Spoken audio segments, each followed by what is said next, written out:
The purpose of the ego is not what most people think. It's not your enemy. It's not the villain. It's not trying to sabotage your life. The ego is a tool, a psychological mechanism with a very specific job. The purpose of the ego, to create a stable sense of identity so you can function in physical reality. That's it. Everything else people say is a side effect of that main purpose. Let's break it down in a clear, practical, Bashar-aligned way. Number one, the ego creates your sense of I am this person. Without the ego, you'd be pure awareness with no identity, which is fine spiritually, but not for physical life.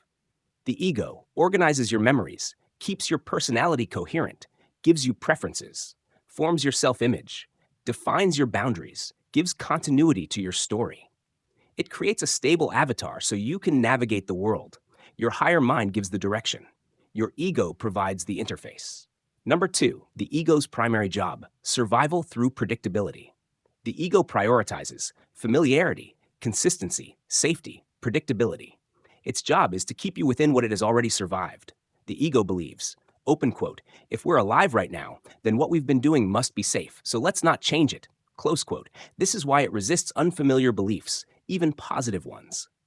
Number three, the ego maintains your belief system. The ego protects your belief structure like a guardian. Why? Because your beliefs define your identity, and the ego's job is identity preservation. So if a new belief contradicts the old identity, the ego says, open quote, if this changes, I change. If I change, I feel unstable. If I'm unstable, I'm unsafe, close quote. So it pushes back, not out of malice, out of duty. Number four, the ego filters reality to match your beliefs. The ego acts like a perceptual gatekeeper. It isn't concerned with truth, it's concerned with consistency. It filters emotions, perceptions, interpretations, memories, behaviors, so they all align with what you currently believe. That's why reality always seems to prove your beliefs. The ego is running the projector. Number five, the ego helps you function in the physical world. It allows you to remember where you live, navigate social rules, protect your body, maintain boundaries, plan and make decisions, wake up, go to work, operate in daily life. Without the ego, you'd be too open, too boundaryless, too overwhelmed with infinite possibilities. The ego narrows your perception enough to focus on a task. Number six, the ego translates spiritual insights into practical action. Your higher mind gives you inspiration. Your ego turns it into steps. Higher mind, create this. Ego, okay, here's how we do that in the physical world. Higher mind, move in this direction. Let me organize the details. This is who you're becoming. Let me update your identity to match. When aligned, this is a beautiful partnership. Number seven, the ego is not supposed to lead. It's supposed to assist problems occur only when the ego tries to take charge. It's like letting the bodyguard run your entire life. When the ego is in the driver's seat, it fears the unknown, blocks intuition, repeats old patterns, interprets change as risk, overthinks everything, suppresses emotional healing. But when the higher mind leads and the ego follows, life becomes effortless. Number eight, the ego evolves with your beliefs. As you update beliefs, the ego evolves too. It becomes more flexible, more cooperative, less afraid, more supportive. Because it learns. Open quote, new doesn't equal danger. Change doesn't equal death. Growth is safe, close quote. Your ego can eventually become your most loyal ally. Summary, the purpose of the ego is to maintain a stable identity so you can operate in physical reality safely and consistently. But it's meant to be the assistant, not the commander. The higher mind provides the vision. The ego provides the structure. Together, they create expansion grounded in physical life. It's not that the ego doesn't want you to change because it's evil or sabotaging you. It's simply that the ego was built from old definitions, old experiences, and old survival strategies. So from its point of view, change equals danger. The ego isn't fighting you. It's fighting uncertainty. Let me explain this in a clear Bashar-style way. Number one, the ego's job is survival, not growth.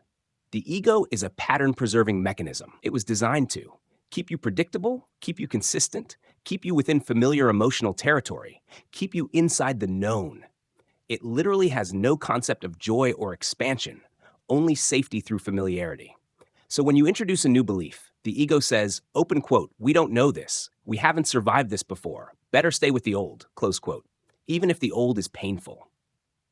Number two, old patterns equals old safety strategies. Your nervous system and ego created patterns in childhood, relationships, trauma, or repetition. Even disempowering patterns once served a purpose, shutting down to avoid conflict, staying small to stay accepted, expecting disappointment to prevent hurt, avoiding risks to feel in control, believing I can't so you never fail. These strategies become ego identity, and identity fights to stay alive. Number three, the ego fears disintegration. When you change a belief, part of your identity dissolves. To the ego, that feels like death.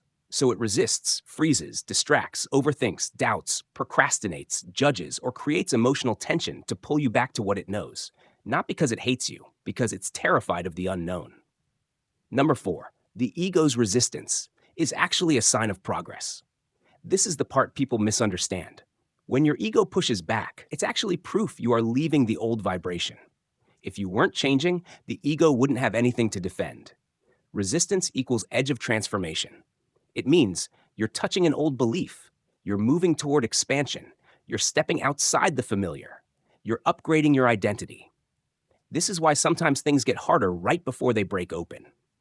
Number five, the ego will always choose familiar pain over unfamiliar freedom until you consciously rewrite it. Because to the ego, familiar equals safe, unfamiliar is dangerous, known suffering equals predictable, unknown possibility threat. This is not logical, it's biological and psychological. But this is where consciousness comes in. Number six, you are not fighting the ego, you're updating it. You don't defeat it, you don't kill it, you don't suppress it, you retrain it. You become the parent, the higher self, the conscious driver. You teach the ego, open quote, I know this is unfamiliar, but it's safe. We're expanding in a direction that benefits us. Close quote. Over time, the ego stops resisting and starts supporting the new patterns. Number seven, the ego stops fighting when it feels safe with the new belief. The key is not overpowering the ego. It's creating clarity, congruency, repetition, emotional safety, new reference experiences. Then the ego goes, open quote, okay, this is becoming familiar. Familiar means safe. Safe means I can stop resisting, close quote. This is why change becomes easier the more you do it. 8. The higher mind leads, the physical mind follows. Bashar's core teaching, your higher self gives the inspiration. Your ego, physical mind, executes the physical part. But the ego is not in charge of purpose, vision, destiny, creativity, passion, intuition. Those come from the higher self. The ego just needs time to adjust. How to align the ego and higher self. 1. Understand their roles. Higher self, the navigator, the satellite view, the one giving you the directive path of highest excitement. Ego, the driver of the vehicle. It handles here and now physical reality. Alignment happens when the driver trusts the navigator, and the navigator gives the driver steps that feel safe, grounded, and doable. 2. Release the fight. Most people try to kill the ego or shut it down.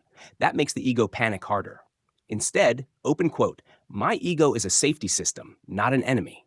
This instantly shifts the dynamic and opens cooperation. Close quote. How to prevent the ego from sabotaging change.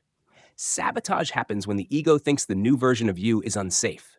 If the ego believes success equals overwhelm, abundance equals expectations, love equals loss, change equals danger, then it will block you because it thinks it's protecting you. Reassure it with specifics. Tell it, open quote, we are not losing control, we are expanding control, close quote. Open quote, the new reality is safer than the old one. Close quote. Open quote, you don't need to protect me from abundance anymore. Abundance is stable, calm, and predictable. Close quote. When you deliberately update the ego's definitions, sabotage dissolves because the old definitions powering the resistance are replaced. How to calm ego resistance instantly. The 10-second ego reset. 1. Put your hand on your chest. 2. Say internally, open quote, you're safe. I know this feels unfamiliar. Let me show you one small step, not the whole leap. Close quote. 3. Take a slow inhale through the nose for 4 seconds. 4. Hold for 2. 5. Exhale for 6. You will feel the tightness soften because the ego only resists when it feels rushed or threatened. This works because the ego responds to slower breathing, gentle reassurance, smaller, controlled steps, familiar sensations of safety.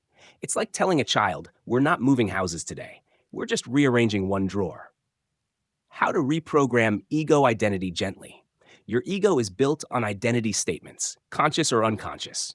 I'm someone who struggles. I don't finish things. Money is hard for me. Love is complicated. Life is unpredictable. These are not personality traits. These are old safety programs. The key is not to force new identity, but to evolve it gradually. Use bridging statements. I'm becoming someone who handles abundance calmly. I'm learning how to finish things with consistency. I'm opening to relationships that feel effortless. I'm allowing money to feel normal, natural, and obvious. The ego accepts gentle evolution but rejects identity shock.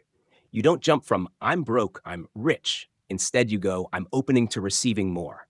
I'm increasing my capacity for abundance. I'm becoming someone who feels comfortable with money. The ego loves gradients. How to create a new ego template for abundance. You can actually custom design a new ego template, like downloading a new operating system. 1. Define what abundant you feels like, not what you have, but what your daily state is. Steady, calm, trusting, open, grounded, flowing, connected, optimistic, confident, receptive. This becomes the vibration profile your ego uses as a template. 2. Give your ego a job in this new reality. Ego fears unemployment more than anything. Give it a new role. I need you to help me maintain stability as abundance increases. I need you to help me notice opportunities calmly. I need you to help me stay grounded while I grow. I need you to protect my peace, not my limits. This engages the ego as a partner, not a blocker. Install abundance micro behaviors. The ego changes through repetition of small, safe actions, checking your posture, taking one slow breath, organizing one drawer, replying to one message, receiving one small compliment, accepting one tiny form of support, allowing one small luxury without guilt. Every small act becomes a vote for, open quote, I am someone who aligns with abundance, close quote. Guided ego higher self alignment exercise, a soft Bashar-style nervous system calming journey. Begin. Take a slow breath in. Let it fall out gently. Allow your body to settle. Allow your mind to soften. Allow your energy to open just a little. Nothing dramatic, nothing intense, just allowing. Step 1. Invite both parts of you. Place a hand on your chest. Say silently, ego, higher self, let's meet here together. Feel the space beneath your hand warm slightly, as if both parts of you are being welcomed to the same room. There is no fight here, no battle, only cooperation. Step 2. Let the ego know it's safe. Take another slow breath and gently tell your ego, you're safe. You're not being replaced. You're not losing control. We are expanding together. Feel any tension drop a little. Your ego has been doing its best to protect you. You can thank it softly. Thank you for keeping me safe. Now let me show you a safer path. Notice how the body responds to being appreciated. Step 3. Invite the higher self to guide. Now shift your attention to the space above your head or behind you, or simply to a sense of clarity, whichever feels natural.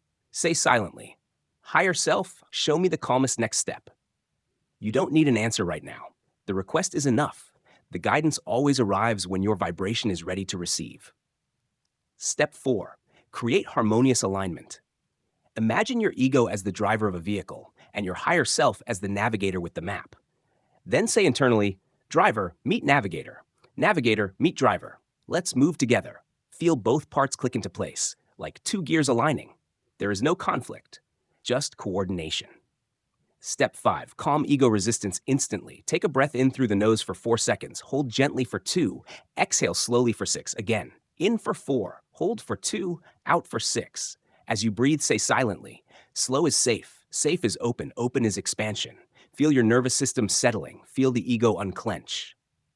Step 6. Gently reprogram the ego identity. Now repeat softly in your mind, I am becoming someone who receives calmly. I am becoming someone who allows abundance naturally. I am becoming someone who trusts the next step. Let each sentence land. There is no force here, only becoming, only gentle evolution. Step 7. Install the new ego template for abundance. Imagine a soft, warm light flowing into your chest. This light represents your new identity. Let it fill you with these qualities: calm, steady, open, receptive, grounded, confident, abundant. Then say, ego, this is our new template. Your job is to help me stay grounded as I grow into this version of me.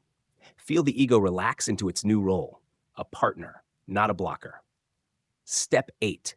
Seal the alignment. Place both hands over your heart now. Take one more slow, deep breath and whisper inside, I am in alignment. I am in cooperation. I am in flow. Let that vibration ripple through you. Let the energy settle. Let the new identity anchor. End. When you're ready, bring your awareness back to the room. Wiggle your fingers, stretch gently, and carry this aligned state with you into the rest of your day.